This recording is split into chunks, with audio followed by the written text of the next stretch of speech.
Olá companheiras, olá companheiros, saudações petistas. Sejam muito bem-vindas e muito bem-vindos a mais uma edição do podcast Em Tempos de Guerra, a Esperança Vermelha.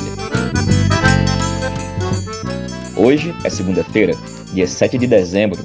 Eu sou o Patrick e conduzo a conversa junto com vocês.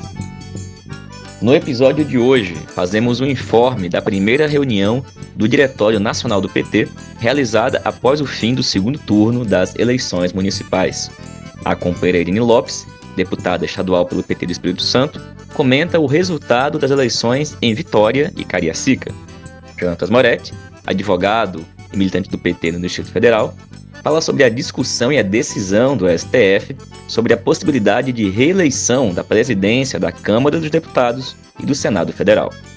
Ana Flávia, do DCE da UFERSA Rio Grande do Norte, trata da tentativa do MEC de impor o retorno às aulas presenciais em janeiro de 2021. E Daniel Valença, professor de Direito da UFERSA e vice-presidente do PT no Rio Grande do Norte, fala pra gente do resultado das eleições parlamentares na Venezuela. Pessoal, começamos a edição de hoje falando da reunião do Diretório Nacional do PT, realizada hoje, ao longo de todo o dia. A reunião foi convocada com a seguinte pauta. Primeiro, o balanço das eleições de 2020 e segundo, a eleição das mesas da Câmara e do Senado. Era pouco mais de 10 da manhã quando a presidenta Gleisi Hoffmann declarou aberta a reunião, informando que o primeiro ponto da pauta seria o balanço das eleições municipais. O método adotado foi o de uma primeira exposição por parte do deputado José Guimarães, que foi o coordenador do grupo de trabalho eleitoral, e apresentou um primeiro diagnóstico do resultado final. A exposição do Guimarães, e talvez alguns tenham inclusive lido uma opinião dele em texto publicado no Portal 247, e isso inclusive foi um elemento presente em diversas outras intervenções ao longo de toda a reunião, ela buscou caracterizar o resultado do PT como menos ruim do que aquele que tem sido apresentado pela mídia, pela direita e pelos setores inclusive de centro e de esquerda. Bom, como a gente já comentou aqui no podcast, um dos dados que sustenta essa avaliação é aquele de que o crescimento da votação do PT aconteceu nas cidades com mais de 500 mil habitantes e que a queda da votação foi maior para partidos como o PSB, PDT e inclusive alguns partidos de direita. Depois que o Guimarães terminou a exposição dele, foi aberta uma rodada de intervenções a partir de textos de balanço que tinham sido apresentados ao Diretório Nacional. Os textos foram da companheira Gleisi Hoffmann, que inclusive informou que o seu texto tinha sido aceito e se tornado o texto oficial de balanço da CNB. Outros textos foram do Diálogo e Ação Petista, da Tendência Movimento PT, da Tendência Resistência Socialista, da Tendência do Socialismo em Construção e o nosso texto, da Articulação de Esquerda. A Democracia Socialista e a Tendência Avante não tinham até o começo da reunião apresentado um texto, mas também tiveram espaço para apresentar as suas opiniões de balanço. Sobre o texto apresentado pela Articulação de Esquerda, o companheiro Walter Pomar fez a apresentação e é a fala do companheiro Walter que a gente escuta a partir de agora. Bom dia a todos, bom dia a todas. Embora essa reunião seja dedicada ao balanço das eleições, eu considero essencial destacar o que vem pela frente, o aprofundamento da tragédia sanitária, social e econômica. Um recrudescimento das contaminações e das mortes, devido não apenas ao Covid-19, tem o desemprego crescente, que pega essencialmente os jovens, tem a miséria, a fome, o fim do auxílio emergencial, uma situação econômica desastrosa para a imensa maioria do país, e é isso que deve estar no centro da nossa preocupação e atuação, inclusive dos prefeitos que vão tomar posse agora em janeiro. A conclusão que eu tiro daí, igual a Moema, é que a gente deve retomar com força a campanha pelo impeachment, pelo Fora Bolsonaro, e reforçar a luta pela anulação dos processos ilegais contra Lula e pela devolução dos seus direitos políticos. E aprender a lição de 2020. A defesa da vida, vacinação universal, renda emergencial, geração de empregos, tem que estar combinada, colada com a luta pelo fim do governo Bolsonaro e não dissociada. Por óbvio, pelos mesmos motivos a gente defende que as bancadas do PT no Senado e na Câmara tenham candidatura à presidência daquelas casas e não se comprometam com quem está diretamente relacionado com essa crise e com seu agravamento, reforçando quem já saiu reforçado do processo eleitoral. Sobre o balanço, a gente entende que o balanço está começando agora e tem muita coisa que precisa ser analisada com ciência. As condições em que a eleição ocorreu, o prazo curto, a pandemia, a ausência de coligações, a questão do fundo, tudo isso precisa ser ponderado, assim como as fake news, a compra de votos, a manipulação da ajuda emergencial, o peso de quem já era governo, a redução nas lutas sociais, até o capitalismo, o Paulo Teixeira citou. Mas é importante lembrar que tudo isso já estava dado, quando muitos de nós imaginávamos que seria possível ter uma grande vitória nas eleições desse ano. Da nossa parte, a ideia essencial do nosso balanço é que os resultados de 2020 confirmam mais uma vez que não virá principalmente da luta eleitoral, da luta institucional, o impulso necessário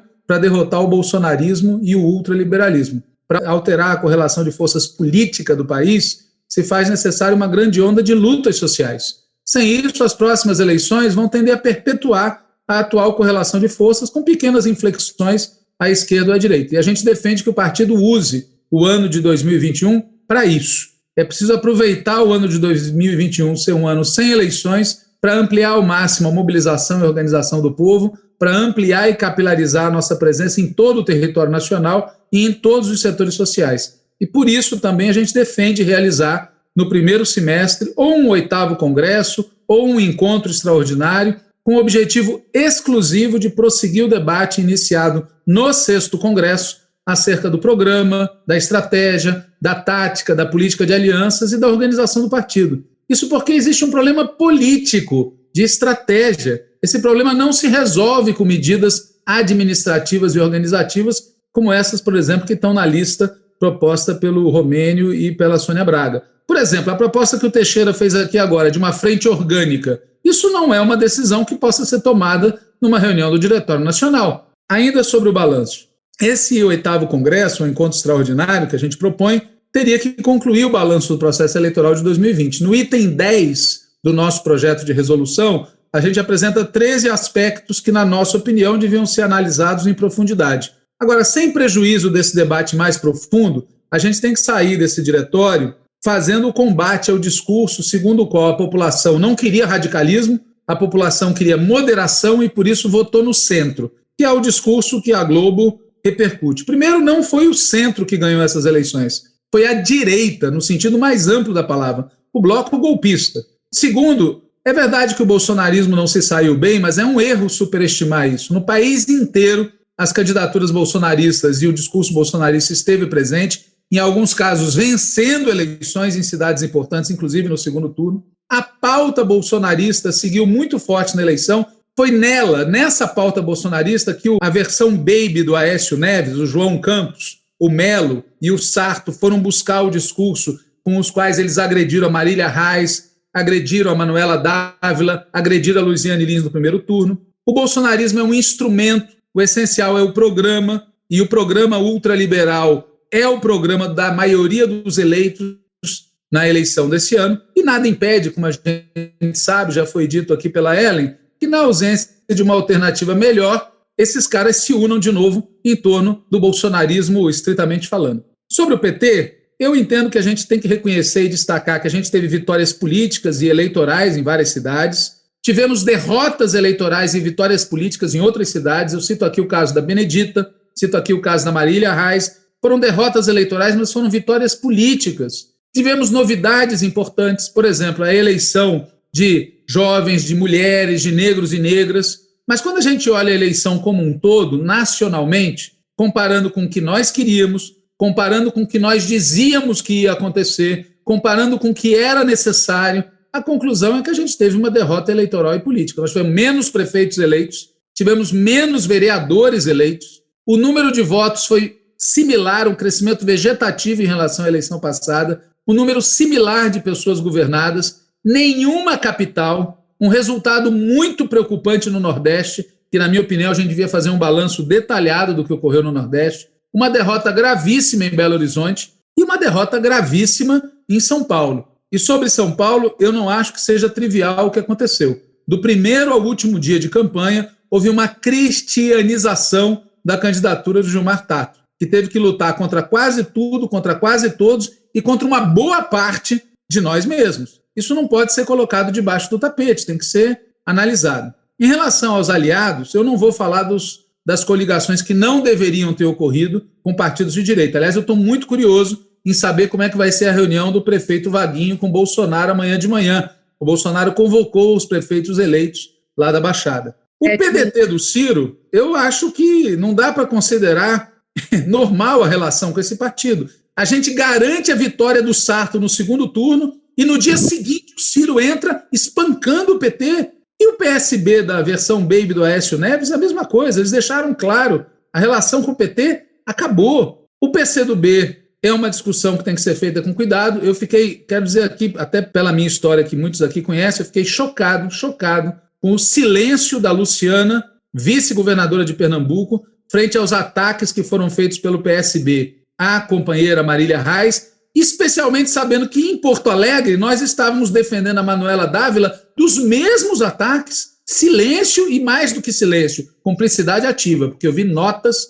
em que apoiava a... Bom, enfim. E o PSOL, vou falar aqui de maneira simplificada, quer dizer, houve uma operação para transformar o resultado da eleição em São Paulo numa projeção do Boulos como líder nacional, e até o Edmilson, eleito graças, em parte importante ao esforço do PT, deu uma entrevista ontem atacando Lula, de graça no jornal O Globo, numa entrevista. Então, assim, o PSOL está vivendo aquele momento do salto alto e eu não sei qual vai ser o desdobramento disso. O fato é que o quadro não é fácil e dentro do PT também tem problemas graves. O governador Camilo operou a serviço dos Ferreira Gomes. Isso tem que ser debatido e resolvido. Vários parlamentares, contra os quais, inclusive, eu pedi abertura de processo disciplinar nominal, apoiaram abertamente candidaturas de outros partidos em cidades que havia candidaturas do PT. E o nosso companheiro Jacques Wagner e outros, não só ele, abriram o debate sobre 2022 da pior maneira possível, né? Com a tal história de não podemos ser reféns do Lula. Então, e além do mais, pessoal, tem um ambiente na base do partido que não é de vitória e não é de meia vitória. É um ambiente de imensa preocupação. E o mais grave do mais grave é que o que o Sokol falou no início, e que outros também comentaram, o crescimento da abstenção, dos votos brancos, dos votos nulos, e a ameaça ilegal, inconstitucional do presidente do TSE de implantar voto facultativo, que é o que de verdade eles querem, é um sinal de que estão tentando deslocar para fora da política, em definitivo, um pedaço imenso da classe trabalhadora que precisa estar conosco. Aliás, o resultado de São Paulo tem a ver com isso. O resultado de São Paulo é um desequilíbrio dentro do voto popular em favor dos setores médios, propensos ao Boulos, e contra o voto dos setores populares, que tiveram uma abstenção monstro, tanto no primeiro quanto no segundo turno, afetando o PT. Então, concluindo, o ciclo de derrotas, eu concordo com quem falou aqui, acho que foi o Penildo, que o ciclo de derrotas que começou em 2015 não terminou. Esse ciclo de derrotas não vai terminar enquanto não houver uma onda de lutas sociais. E eu quero deixar claro que nós, pelo menos, não imaginávamos que haveria uma grande vitória nessa eleição. Aliás, em geral, sempre fomos mais pessimistas do que o nosso companheiro Guimarães e outros afirmavam. Entretanto, e paradoxalmente, o resultado mostrou que tinha espaço para a gente ter resultados melhores, tanto algumas vitórias eleitorais quanto vitórias políticas. Vitórias eleitorais, eu só deixo um recado. O Haddad tinha que ter sido candidato. A eleição mostrou que tinha espaço.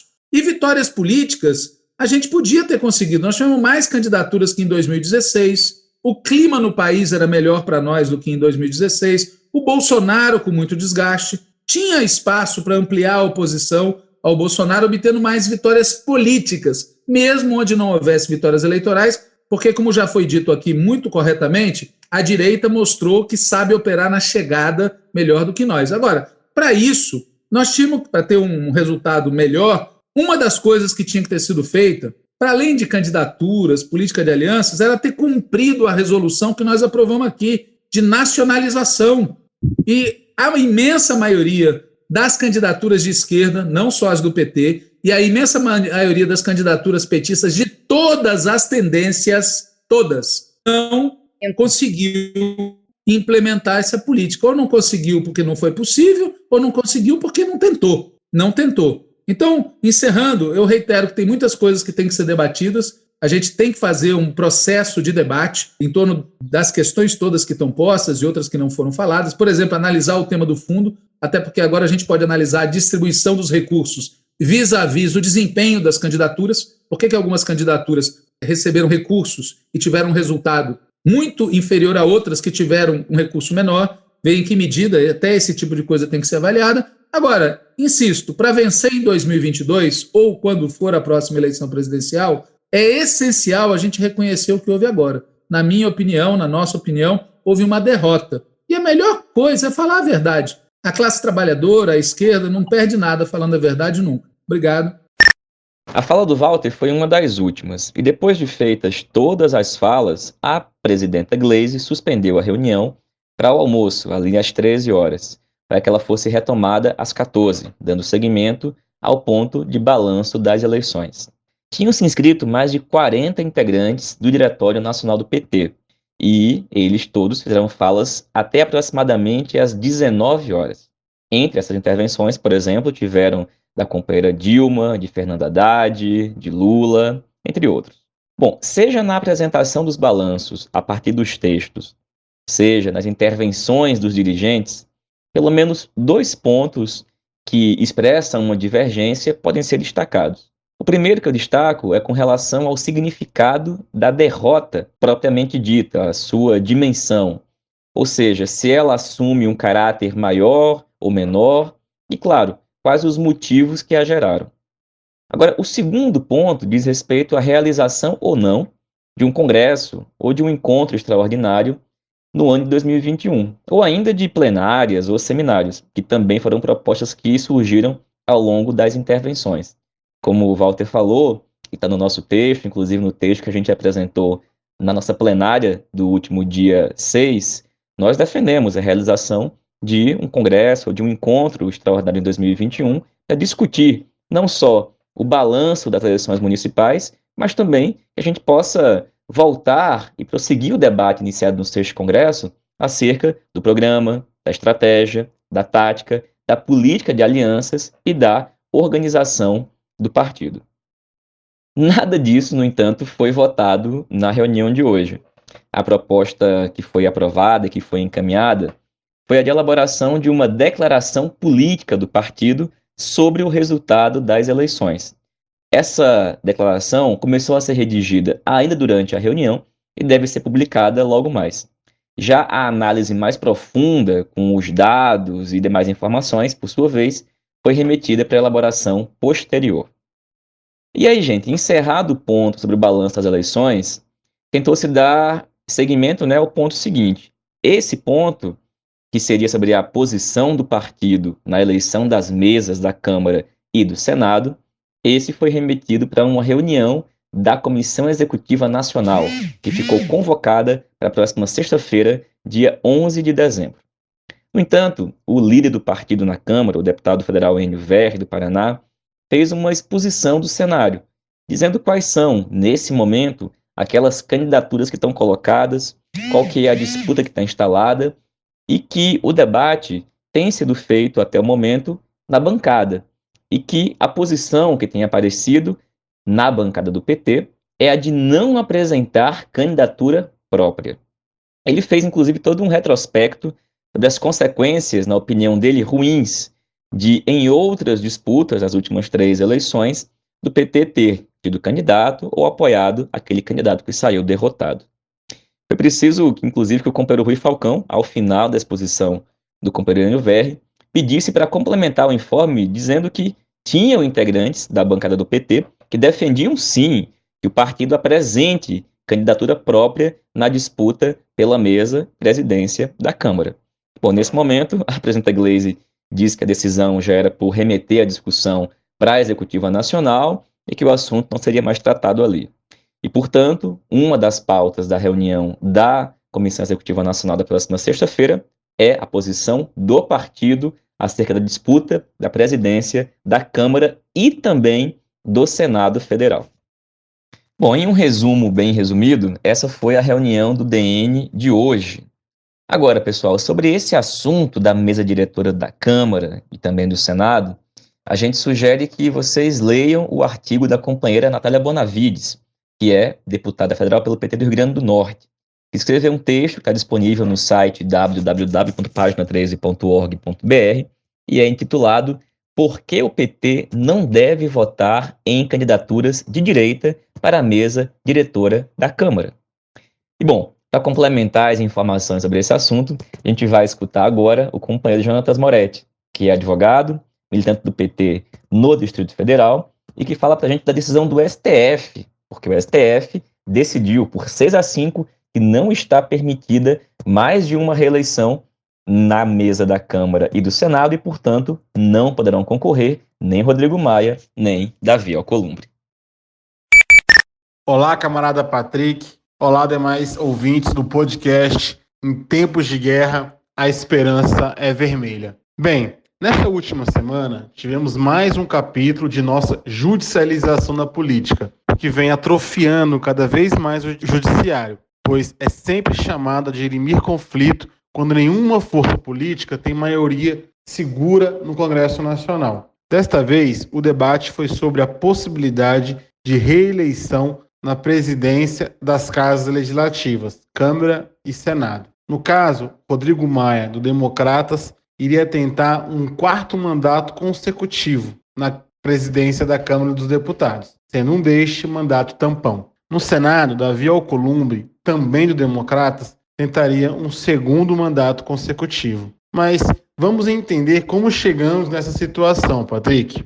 A Constituição Federal, no seu artigo 57, parágrafo 4º, diz, aspas, cada uma das casas reunir-se-á em sessões preparatórias a partir de 1º de fevereiro, no primeiro ano da legislatura, para a posse de seus membros e a eleição das respectivas mesas, para mandato de 2 anos, vedada a recondução para o mesmo cargo na eleição imediatamente subsequente. Vejam que o texto é bastante expresso, pois diz que é vedada a recondução para o mesmo cargo na eleição imediatamente subsequente. Este texto já teve 2 flexibilizações interpretativas, apesar de nenhuma alteração em seu texto. Bem, em 1999, passou-se a ter o entendimento que poderia ter reeleição, desde que fossem em legislaturas diferentes. Por exemplo, se determinado parlamentar foi eleito presidente nos últimos 2 anos de mandato, caso ele tenha sido novamente eleito para a próxima legislatura, também poderia concorrer para mais um mandato na presidência da Casa. À época, em 99, essa interpretação beneficiou o então senador Antônio Carlos Magalhães e o então deputado federal Michel Temer. Fruto desta nova interpretação, a Câmara dos Deputados, em 2012, alterou seu regimento interno para permitir a reeleição em legislaturas, ou seja, em mandatos diferentes. O Senado nunca fez alteração no seu regimento interno. Em 2017, através de um parecer técnico da consultoria da Câmara, foi consolidado uma segunda flexibilização na interpretação, que foi o seguinte, que relaciona-se ao mandato tampão, não conta para fins de reeleição. Na ocasião, após a renúncia do Eduardo Cunha da presidência da Câmara, Rodrigo Maia foi eleito para um mandato de pouco mais de 6 meses. Quando foi em 2017, ele pôde ser reeleito, mesmo sendo em uma mesma legislatura, pois o mandato anterior não teria sido completo e, portanto, não valeria para ser considerado um primeiro mandato. Em 2019, ele foi eleito novamente, desta vez utilizando-se da interpretação de que era uma legislatura diferente. Portanto, atualmente, só é vedada a reeleição quando dentro de uma mesma legislatura. Veja que a interpretação ela foi diminuindo seu alcance. Veja, Patrick, que tanto a Constituição veda essa recondução na mesma legislatura que em 2003 foi apresentada a PEC número 101, de autoria do deputado Benedito de Lira, que permitiu uma recondução independente se na mesma legislatura ou se em legislaturas diferentes. Essa proposta não alcançou os 3/5 necessários para aprovação, apesar de ter tido bastante votos. Ciente dessa dificuldade de conseguir os 3/5 para aprovar uma PEC, parlamentares tentaram essa mudança via Supremo Tribunal Federal. Utilizaram-se de 2 argumentos. O primeiro, que isto seria uma matéria interna corporis e, portanto, caberia ao próprio Congresso, na sua autorregulamentação, deliberar isto em seu regimento interno. Ou seja, com isso, bastaria uma maioria simples e não mais os 3/5 de uma alteração constitucional. O segundo argumento utilizado pelos defensores desse entendimento é que, de 88, quando foi promulgada a Constituição, para cá, houve uma mudança de entendimento e de práticas legislativas, o que no meio jurídico constitucional chama-se uma mutação. Para melhor elucidar tal tese, eles citam o caso da possibilidade de reeleição para a presidência da República, esquecendo-se que a alteração fora fruto de uma emenda constitucional. Pois bem, apesar do texto cristalino da Constituição e das tentativas fracassadas de aprovação de uma PEC, em julgamento completamente casuístico, por muito pouco o STF não autorizou a recondução na presidência das casas em uma mesma legislatura. Foram 6 votos defendendo o texto cristalino da Constituição contra 5 permitindo as reeleições de Maia e de Alcolumbre. A preocupação de alguns ministros, segundo informações de bastidores, era de que, sem Maia e Alcolumbre no pairo, poderia ser reeleito parlamentar mais ligado ao bolsonarismo. Esse possível risco valeria para rasgar a Constituição. Ainda sobre a política interna do STF, um fato, Patrick, me chamou a atenção. Na Corte Constitucional tem 2 formatos de julgamento. Os presenciais, que durante a pandemia estão ocorrendo por videoconferência, mas tem discussão e interação entre os ministros. E o segundo são os do plenário virtual, que o ministro relator coloca o seu voto escrito e os demais também colocam o seu voto escrito, sem debate entre eles. A vitória, ou o entendimento consolidado, é a somatória simples destes votos escritos. Regimentalmente, esse plenário virtual seria apenas e tão somente para deliberações se determinada matéria teria ou não repercussão geral, que é um pré-requisito para todo o processo no STF, com exceção dos que começam no STF, e também serviria para julgamento de alguns recursos internos de menor impacto. Ocorre que, ultimamente, em especial após a pandemia, o STF, apesar desta vedação do regimento interno, tem utilizado mais e mais o plenário virtual, inclusive para ações de constitucionalidade de grande impacto, como este caso que estamos aqui debatendo. Essa manobra tem, ao meu ver, 3 razões. A primeira é dar maior celeridade ao julgamento. A segunda é que, diferente deste plenário presidencial, ainda que seja presencial por videoconferência, neste julgamento do plenário virtual, o relator é que decide quando pautar. Portanto, não fica dependente do presidente. E a terceira é que está presente neste julgamento dessa semana é afastar a TV Justiça, já que nesse plenário virtual, que são apenas os votos escritos, não tem essa transmissão ao vivo. Sem discutir o mérito do papel da TV Justiça no judiciário, é inegável que a transmissão ao vivo dos julgamentos de grande relevância política impactam sim os ministros.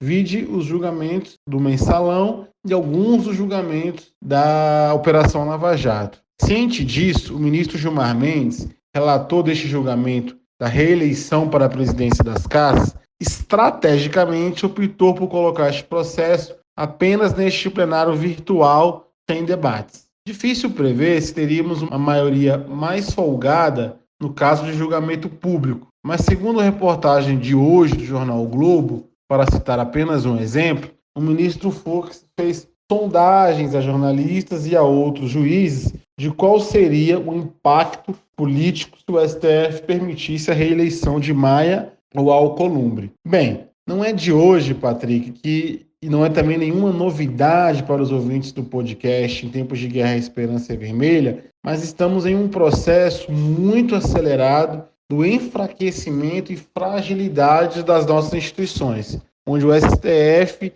infelizmente, tem dado contribuições muito significativas. Valeu, Moretti. Obrigado, companheiro. E, pessoal, a gente vai escutar agora a companheira Irine Lopes. A Irine é deputada estadual pelo PT do Espírito Santo e vai falar para a gente do resultado das eleições do segundo turno na cidade de Vitória e também de Cariacica. Boa noite, companheiras. Boa noite, companheiros. Boa noite, Patrick. A articulação de esquerda aqui do Espírito Santo vai fazer a sua reunião para balanço estadual e nacional das eleições amanhã. Então, portanto, todas as opiniões que eu estarei dando aqui são observações e opiniões minhas. O nosso processo aqui foi um processo difícil, como de resto foi em todo o país. Nós somos um estado pequeno, 71 municípios, só conseguimos ter chapas em 32 municípios, sendo que em 16 municípios era só chapa de vereadores, inclusive sem definição de coligação majoritária. Então, o que é pior ainda, porque cada um fazia o que queria, um vai para cá, outro vai para lá, sem um direcionamento partidário. Então, isso assim é uma radiografia muito, muito fiel da desorganização, do desleixo, do abandono, em que a maioria, especialmente a CNB, deixou o partido ao longo desse tempo em que ela foi maioria. Neste momento, nós somos empatados. Nós somos 52-52 aqui no estado. Então, estamos empatados. Portanto, somos obrigados a fazer muito debate político, porque não pode votar. Qualquer coisa que votar vai dar sempre o mesmo resultado. Então, nos obriga a fazer discussão ou a desaparecer com o funcionamento das instâncias, como foi no processo eleitoral. Cada município cuidou de si e não tivemos sequer uma tática estadual definida. Diminuímos o número de vereadores em todo o estado e diminuímos o número também de prefeituras eleitas, porque só tínhamos uma, que o prefeito acabou, inclusive, desfiliando do PT no final do ano passado.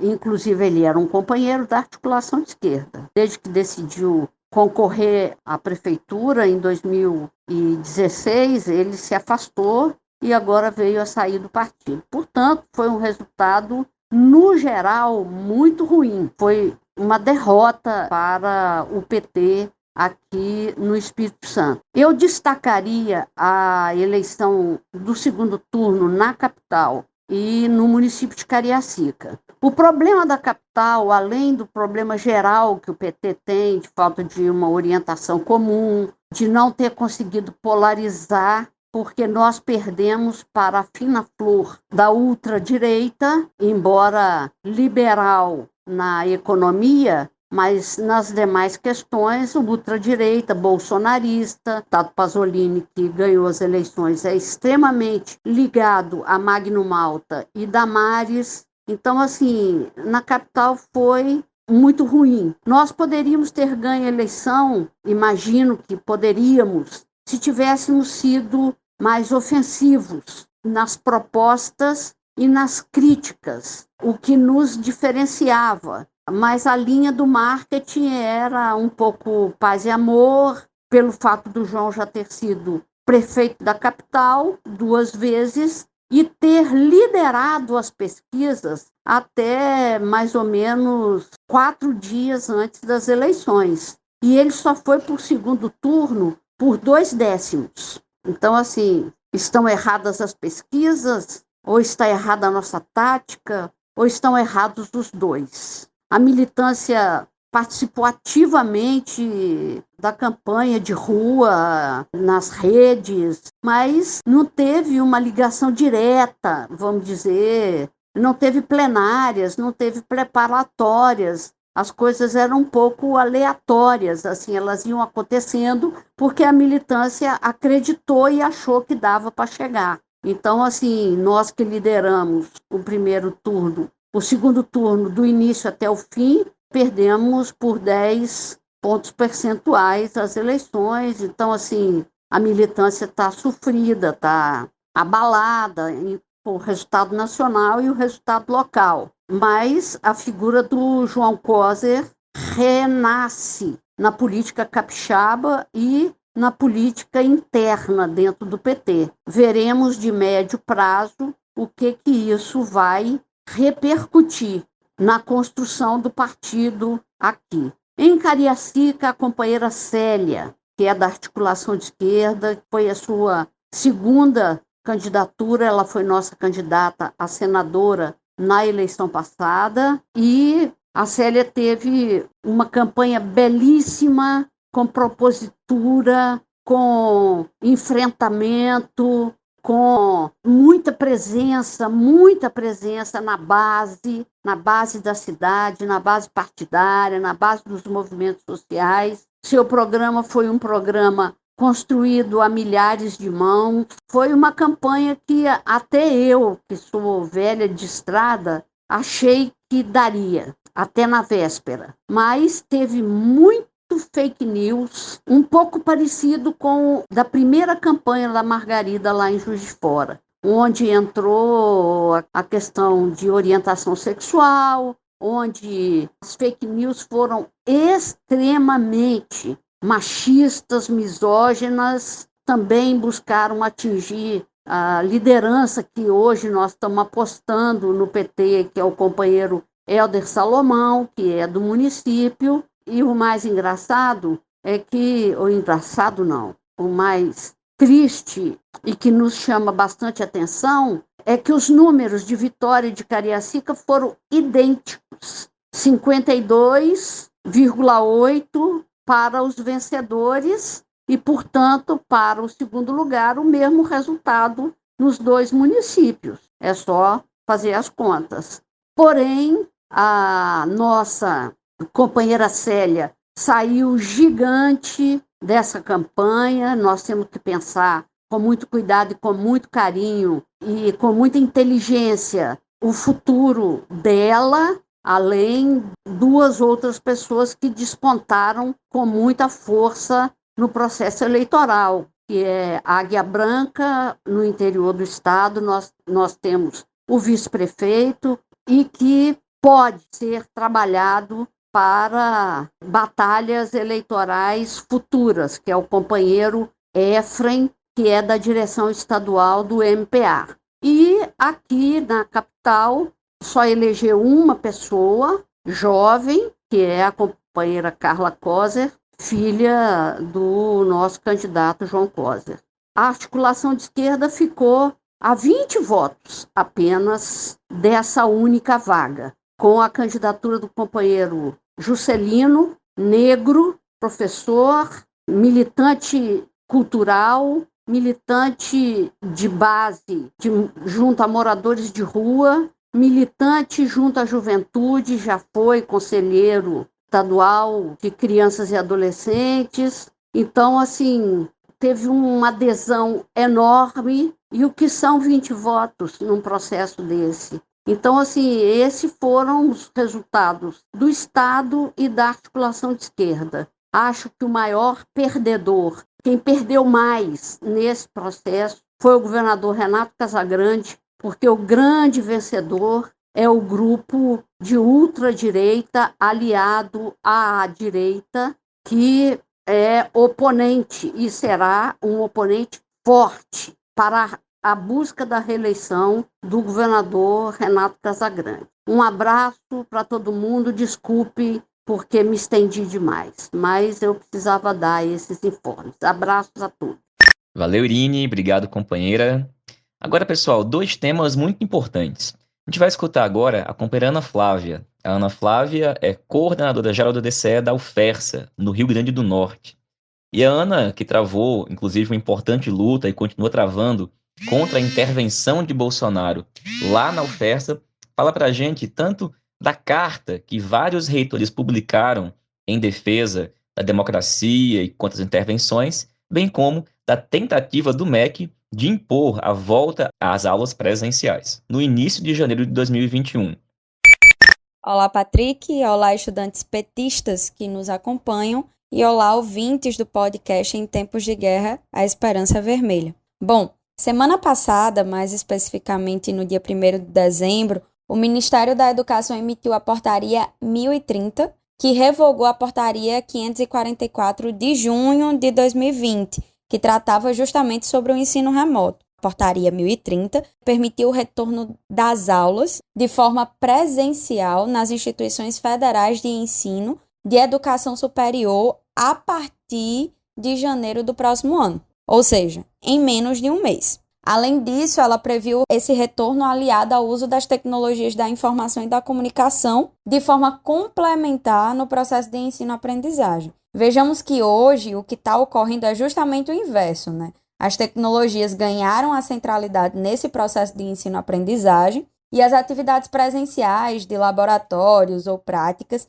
nessas instituições de que estamos falando, quando ocorrem, estão sendo casos isolados, mas casos isolados mesmo. Ocorre que essa medida ganhou uma repercussão tremenda, tendo tido pressão de amplos setores. Várias universidades federais chegaram a se posicionar contrárias à medida, reforçando o compromisso com a vida nesses tempos de pandemia. Houve movimentação no parlamento, para barrar a portaria, dentre várias outras ações que foram protocoladas. E o MEC acabou recuando e revogou essa própria portaria. De todo modo, o que importa nisso tudo é que nós, estudantes, estamos diante de uma tremenda insegurança, assim como nós estivemos desde o início dessa pandemia. E o ensino remoto tem sido uma realidade em nossas vidas. Em alguns locais, nós travamos árduas batalhas para garantir um mínimo de assistência estudantil para realizarmos essas atividades remotas e estamos enfrentando vários problemas com essa modalidade. E, inclusive, é preciso se fazer um balanço duro sobre isso. E aí, o que estamos vendo é o MEC, golpista como é, tendo sido incapaz de dar as respostas necessárias aos estudantes e à comunidade acadêmica. Pelo contrário, o governo corta recursos da educação, mais de 1 bilhão só nas nossas instituições. Então, como é que a gente fala em retomada das aulas de forma presencial sem um planejamento sistemático que dê conta dos protocolos de biossegurança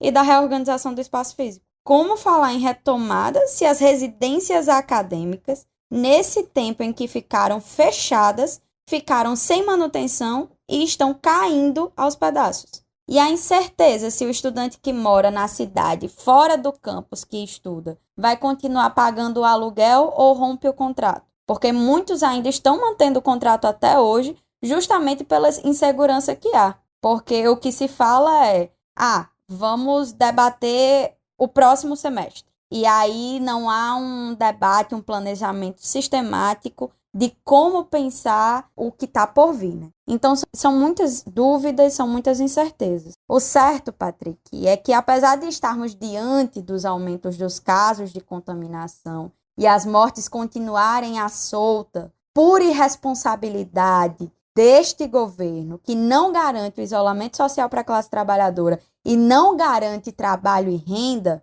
a gente tem que entender que a classe trabalhadora está nas ruas, está trabalhando, está fazendo bico. E nós, estudantes, fazemos parte desse bolo também. Então, uma das tarefas centrais que estão postas é que as entidades estudantis, especialmente, façam o seu dever de casa de construírem as pautas para reivindicarem tanto localmente em suas universidades quanto nacionalmente. É preciso, sim, enfrentar o debate da retomada presencial. E é preciso se antever para que, quando isso ocorrer, nós já tenhamos acumulado minimamente força junto aos estudantes para obter algumas vitórias necessárias. Nós já somos 18 instituições federais de ensino sob intervenção direta do governo Bolsonaro. É agente do DCE Romana Barros, assim que a intervenção na UFESA ocorreu, dentre as outras ações de articulações que conseguimos construir, nós fizemos uma junto com os reitores eleitos da UFESA, do IFRN e do Instituto Federal de Santa Catarina, que foi uma articulação dos reitores eleitos e não empossados. Essa articulação foi crescendo e começou a aglutinar algumas entidades nacionais, como a UNE, o Andes, o Sinasef Nacional e outras entidades parceiras. Dessa articulação, nós conseguimos tirar uma agenda de lutas que ocorrerá nessa semana em Brasília. A primeira atividade será uma plenária nacional dos reitores eleitos, a ser realizada amanhã, dia 8, no auditório da ANDUB, às 18h30, com transmissão nas páginas do Sinasef, do Andes e da Uni. No dia 9, às 14 horas, a gente vai organizar uma marcha dos reitores eleitos e não empossados ao MEC, junto com as entidades estudantis, né? Tem entidades estudantis, DCEs, grêmios, indo de caravana para essa agenda. E a gente construiu uma série de relatórios escritos pelos próprios reitores sobre a situação das universidades para darmos amplo conhecimento e para ser um documento que a gente vai andar embaixo do braço. No dia 14 de dezembro foi lançada uma carta dos reitores, fruto dessa articulação, intitulada A Democracia Precisa Ser Respeitada. Carta das reitoras e dos reitores e diretores eleitos e não empossados. É um documento muito importante que está sendo divulgado e que tem um tom político que é acertado, né? Ele chama as intervenções pelo que de fato elas são, intervenções, chama os interventores, de reitores biônicos, e trata também das consequências amargas que essas intervenções estão deixando nas nossas instituições de ensino, com um clima de medo, de ameaça e de perseguição. Ela também reconhece que somente a luta e a organização coletiva é que poderão reverter o que está ocorrendo, colocando os movimentos estudantil e sindical como imprescindíveis na condução dessa luta. Então, isso é muito importante, porque num primeiro momento, o que a gente via era um recuo dos reitores, né, eleitos, de não chamar as coisas pelo nome, de confiar muito que o próprio governo golpista iria nomear ainda, de não se associar às entidades estudantis e sindicais, porque ia dar a ideia de que eram os reitores dos sindicatos, dos DCEs, enfim. E aí nada mais do que a vida real para fazer essa reorientação, né? Por fim, essa carta ela também convoca a sociedade a se juntar nesse processo e lança uma palavra de ordem, que é reitor eleito, reitor empossado. Essa luta tem ganhado importantes contornos, obviamente ainda não é o que a gente quer, e é preciso que a gente também foque nessa articulação nacionalizada, né? Essas intervenções têm características em comum. E para que